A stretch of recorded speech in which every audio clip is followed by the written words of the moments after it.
Acts 12. It was about this time that King Herod arrested some who belonged to the church, intending to persecute them. He had James, the brother of John, put to death with the sword. When he saw that this met with approval among the Jews, he proceeded to seize Peter also. This happened during the festival of unleavened bread. After arresting him, he put him in prison, handing him over to be guarded by 4 squads of 4 soldiers each. Herod intended to bring him out for public trial after the Passover. So Peter was kept in prison, but the church was earnestly praying to God for him. The night before Herod was to bring him to trial, Peter was sleeping between 2 soldiers, bound with 2 chains, and sentries stood guard at the entrance. Suddenly an angel of the Lord appeared and a light shone in the cell. He struck Peter on the side and woke him up. "Quick, get up," he said, and the chains fell off Peter's wrists. Then the angel said to him, "Put on your clothes and sandals." And Peter did so. "Wrap your cloak around you and follow me," the angel told him. Peter followed him out of the prison, but he had no idea that what the angel was doing was really happening. He thought he was seeing a vision. They passed the first and second guards and came to the iron gate leading to the city.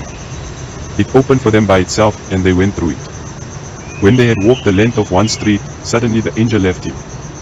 Then Peter came to himself and said, "Now I know without a doubt that the Lord has sent his angel and rescued me from Herod's clutches and from everything the Jewish people were hoping would happen." When this had dawned on him, he went to the house of Mary the mother of John, also called Mark, where many people had gathered and were praying.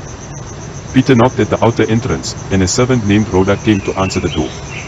When she recognized Peter's voice, she was so overjoyed she ran back without opening it and exclaimed, "Peter is at the door." "You're out of your mind," they told her.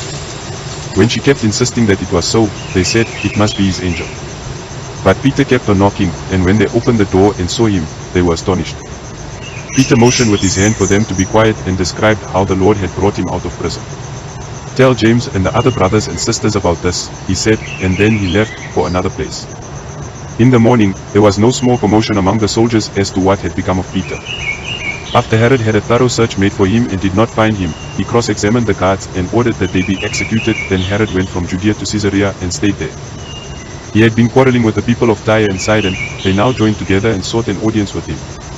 After securing the support of Blastus, a trusted personal servant of the king, they asked for peace, because they depended on the king's country for their food supply. On the appointed day, Herod, wearing his royal robes, sat on his throne and delivered a public address to the people. They shouted, "This is the voice of a God, not of a man." Immediately, because Herod did not give praise to God, an angel of the Lord struck him down, and he was eaten by worms and died. But the word of God continued to spread and flourish. When Barnabas and Saul had finished their mission, they returned from Jerusalem, taking with them John, also called Mark.